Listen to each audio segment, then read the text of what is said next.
Hi guys, Matt here from the Traveling Together Journal, bringing you another camper build update. In previous videos, we built a steel subframe on our Toyota T100 pickup truck and constructed a composite camper using plywood, pour foam, fiberglass, and epoxy resin. And we even got the hard-sided pop-up moving up and down. Now we need to build the doors. We need one for this storage space on the passenger side that I'm calling the utility hatch. Then we need an entry door on the rear. And finally, the big storage area on the driver's side that I'm calling the surfboard hatch. We are using the same process to build the doors that we used to build the insulated panels in the camper. I started by cutting some 5mm plywood into the shape of the utility hatch door. Then used exterior grade wood glue and pocket screws to build and attach a frame of 1x2 and 1x3 Douglas fir. I used the 1x3s running from the hinge edge to each of the latches to add some extra strength in key spots, and so that I would have a large enough area with wood core to mount the latches. With a top sheet of plywood glued to the frame, I filled the voids with polyurethane pour foam. Then cleaned up the excess pour foam and glued in the last piece of frame and the final strip of 5mm plywood. Then ran a router with a flush trim bit around the edges so that my door panel has a nice smooth wood edge all the way around. Next, I cut out the holes for the latches. I'm using 2 compression latches to hold the door closed, but the latches were designed to mount on thin siding used in commercial RV construction, so I made my own mounting hardware with some scrap aluminum. Now it's time to glass the door. It received a layer of 6-ounce fiberglass and epoxy resin on all exposed surfaces. To mount the utility door, I used an aluminum piano hinge cut to length and attached with Loctite construction adhesive and No. 6 flathead screws. Then I installed some pieces of 1/2-inch aluminum angle. These are installed with construction adhesive and No. 6 panhead screws, and will provide the compression latches with the needed purchase to pull against and compress the seal. Moving on to the entry door, the build process was very similar, except that I'm using a common RV entry door latch, so instead of simply using a 1x3 to mount the latch in, I used a few 1x2s to create the latch mounting area, and added this plywood spacer to the inside of the door, since the latch was designed to be mounted in a thicker door. Then came the epoxy resin and fiberglass cloth to all exposed surfaces. Next, I cut some pieces of aluminum T-section and drilled some mounting holes with a countersink bit, and mounted them around the edges of the entry door with construction adhesive and No. 6 flathead screws. I set the entry door aside at this point and moved on to the surf hatch door.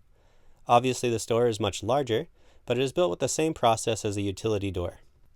5mm plywood cut to shape, and a frame of 1x2 and 1x3 Douglas fir, joined with wood glue and pocket screws.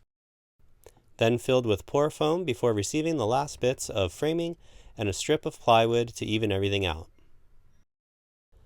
I decided to use an aluminum hurricane hinge to mount this door across the top edge.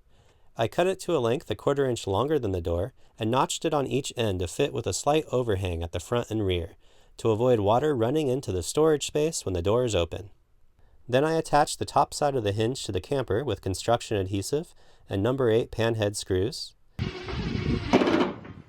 and dry fit the bottom side of the hinge to the door so that I could test fit the door and make any adjustments needed.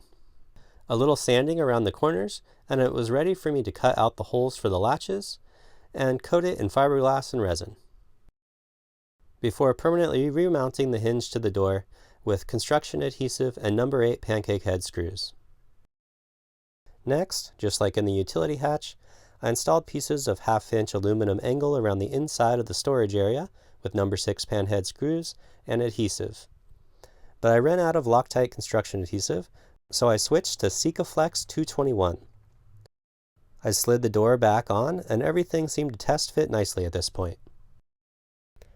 I decided this would be a good time to paint the camper before I added any more hardware to work around. I started by mixing a fairing compound of epoxy and glass bubbles. The glass bubbles thicken the epoxy into a paste and make it easier to sand once it's cured. I applied it to all the exterior surfaces of the camper using a squeegee, trying to smooth out the worst of the imperfections. Then came 2 coats of primer and 2 coats of paint. I knew I wasn't going to put in the effort to make a super nice finish when I plan on thrashing this thing through the bushes anyway, so I just went with some exterior house paint instead of something nicer and pricier. The main point of the paint is really just to protect the epoxy resin from UV damage anyway. The bottom of the camper and the floor inside each of the storage hatches got 2 layers of Herculiner bed liner and an extra 2 coats inside the wheel wells. And I added this brown stripe just to break up the tan a bit. Now back to the doors. I wanted to keep the wood finish on the inside of the camper, so the inside of the entry door got 2 coats of spar urethane with UV inhibitors. It won't protect as well as paint, but will hopefully hold up well in the interior of the camper. The entry door is mounted on an aluminum piano hinge attached with Sikaflex 221 and number 6 flathead screws. The final piece of the entry door puzzle was a striker plate for the latch bolt to close against. I built this out of some scrap 16th inch aluminum flat bar and glassed it in place. The surfboard hatch door needs to be supported so it stays up when it's open. To do this, I mounted 2 gas struts. I started by dry fitting the ball stud brackets with number 6 panhead screws. With the struts mounted in this fashion, I tested the door.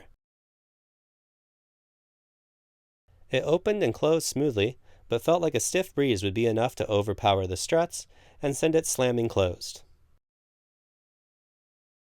So I repositioned the upper mounts a little further out on the door and the lower mounts higher up on the wall to utilize more of the stroke on each strut.